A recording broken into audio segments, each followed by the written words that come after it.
Welcome back to the table, everybody. Today, David and I have just played Encyclopedia, the newest game by Holy Grail Games. Yeah, this one is one that was on crowdfunding some time ago. Yes. We didn't have a chance, at least the two of us didn't have a chance to play it then, but we've had a chance to play it now.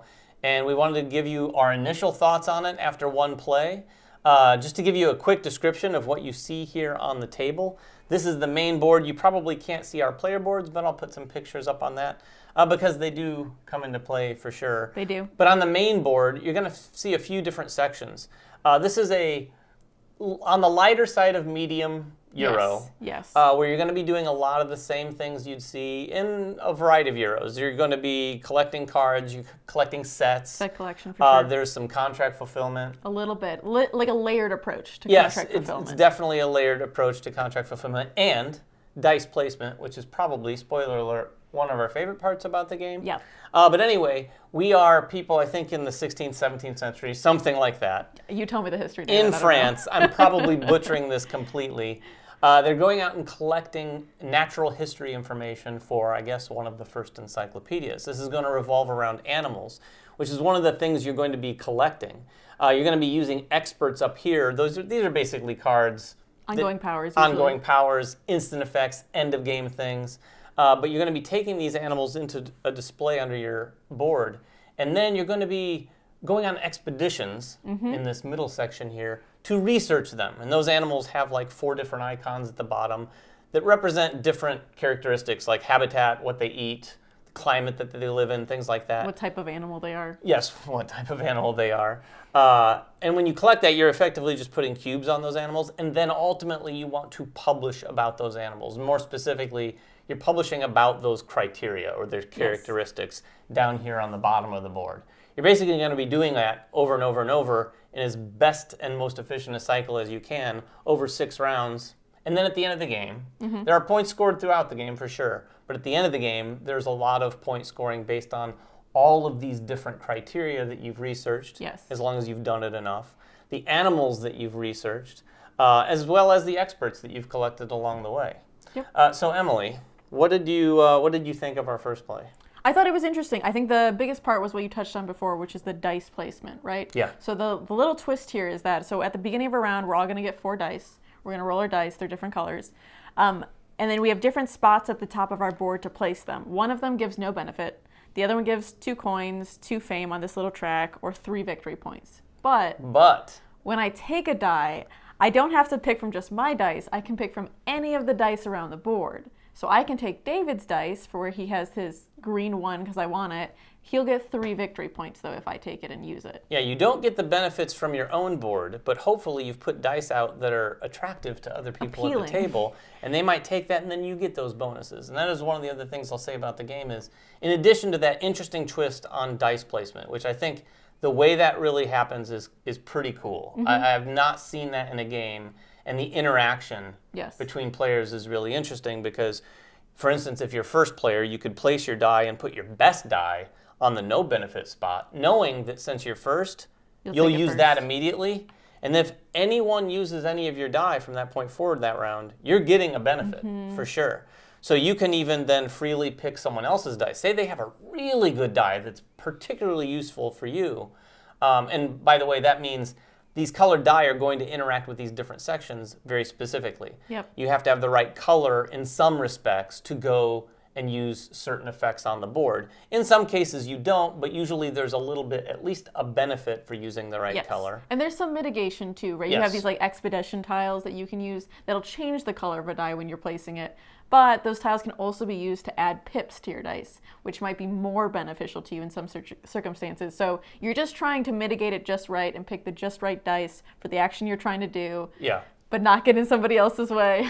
Yeah, there is a couple spaces, like Emily was just saying, on the board. You can go up here and get those expedition tokens. You can go up here and just get money and the first player token. But the main sections are collecting experts that are going to help you as you play, getting more and more animals, and you're going to want to look at the animals as they come out and go, okay, these have similar icons as some of my other animals, because that makes it a little bit more efficient when you then go on expeditions. Because when you go on an expedition, you're going to a certain region of the world, and when you do that expedition, you can only research animals from that region. Right. And that brings me to one of the things that I thought, probably not one of my favorite things. This is where it becomes a little bit more abstracted. At that point forward, it does kind of become pip math the game, as I've called it. Because there's really not much more currency in this game other than the pips on your die. No, that's the main currency, really. All of the tokens, now, like we said, there's one token that allows you to change the color. There's even a really special token that lets you do a variety of things, including changing its color. But all of them, in some respect, will allow you to modify your pips up. Because when you come and go on an expedition, to get some of those further tokens on your animals, it takes expensive. A ton. Like it takes 2 for the basic one, all the way up to 10. So if you're researching 3 animals and you want to get that last icon, that's 30 pips. And you're placing one die. One die. So you're oftentimes collecting a bunch of those tokens and a lot of money, using one die. Maybe some experts that could give you help you a little bit. But even those are maybe 1 or 2 pips. Yeah. But then just spending truckloads of money. And again, I think somewhat thematic to the time, getting funding for these sorts of things to make these things happen. And then getting those cubes on there, and then ultimately using, again, pips, in this case, fewer, to publish those works down here. In that case, you don't have to collect a ton. You usually just have to have maybe up to 6. So you could do it with a die. Yes. So Emily, who do you think this is for? Who is this for? I would say it's probably for someone who wants another Euro. It's on the lighter medium end, right? So it's a little bit more accessible. And someone who likes dice placement games, right? Because I think this is an interesting variation on the theme for that. So like, I really enjoy dice placement games. If you give me colored die that I get to actually roll and not just use for the pips, I love that. So I was very happy sitting down for this game. I think that it has a little bit of everything that you want in a Euro, right? Like we said, it's a set collection, it's order fulfillment, and they're kind of a little bit interconnected. So I think it's got some things that you're going to like in a Euro, right? But again, on a little bit of the lighter to medium side. I would agree. Who is it not for? I would say who it's not for is someone who's looking for, first of all, more than that. Yes. So that interconnectivity. There is interconnectivity in the game, for sure. There is a layered process, but there's not things you're doing here that, we're not talking Lacerda levels of interconnectivity here, for sure. You're basically going through a staged process. You do this, and you ultimately do this.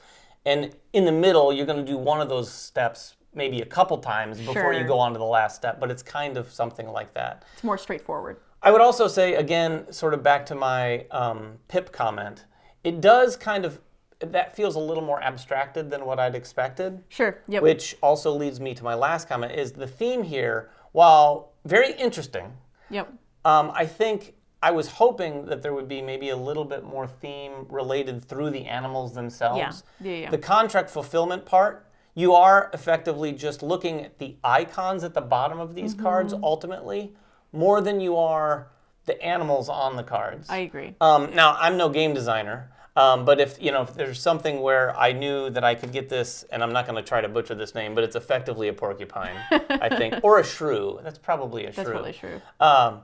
If there was something going on with this shrew that gave me another decision point for why I wanted to take it, other than just the icons at the bottom, that would not only something I'd appreciate more, but also kind of something that I was half expecting to make it more interesting that the game would have to begin with. I would agree with you. It's not a really immersive thematic experience, right? Like we have words for all the things that we're doing, but it's not like I was really felt like, oh my gosh, I have this flock of birds that I've been exploring and doing these things with, because there's not as much that says this specific bird happens for this specific reason, right? Like I'm not attached to this specific flamingo who's from Europe.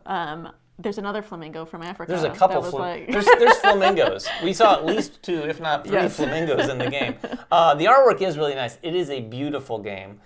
So if you're looking for a nice medium to light medium Euro that you can get to the table and you love dice placement, particularly with a twist, I got to say, I can't imagine not seeing this sort of twist in future games more and more. Because I really like that dice mechanic. But that was our experience overall with our first play of Encyclopedia. If you have any questions about it at all, please make them in the comments below. And until next time, make sure everyone has fun at the table, and we'll see you then.